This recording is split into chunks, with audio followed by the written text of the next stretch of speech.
अध्यक्ष आदरणीय व्यासपीठ वंदनीय गुरुवर्य आणि स्वातंत्र्य भारताच्या सुजाण बंधू भगिनींनो, आजच्या दिवसाचे महत्त्व काय असे जर कोणी तुम्हाला विचारले तर कोणी म्हणेल दिवस आहे देशभक्तीपर गीते ऐकण्याचा, कोणी म्हणेल दिवस आहे सुट्टीचा. पण मित्रांनो, या दिवसाला भारताच्या इतिहासात सुवर्ण स्थान आहे. खरे पाहता आजचा दिवस आहे आपल्या आनंदाचा, अभिमानाचा, सर्व प्रजेच्या न्याय आणि हक्काचा, आपल्या भाग्याचा आणि मांगल्याचा. म्हणूनच माझ्या आपणास खूप साऱ्या शुभेच्छा प्रजासत्ताक दिनाच्या.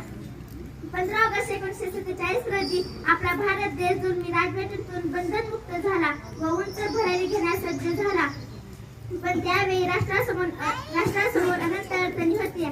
देशाची विस्कटलेली घडी बसवायची होती, मजबूत पायाभरणी करायची होती, प्रजेच्या न्यायाचे, सुखाचे व कल्याणाचे राज्य निर्माण करायचे होते आणि त्यासाठीच हवी होती आदर्शवत कायदेसंहिता म्हणजेच राज्यघटना.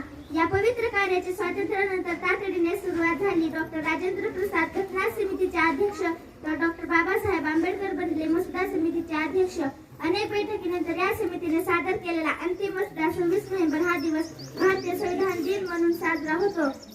त्यानंतर नागरिकत्व, निवडणुका तसेच संसदीय विषयक कामकाज अशा तात्पुरत्या बाबी तात्काळ सुरू झाल्या.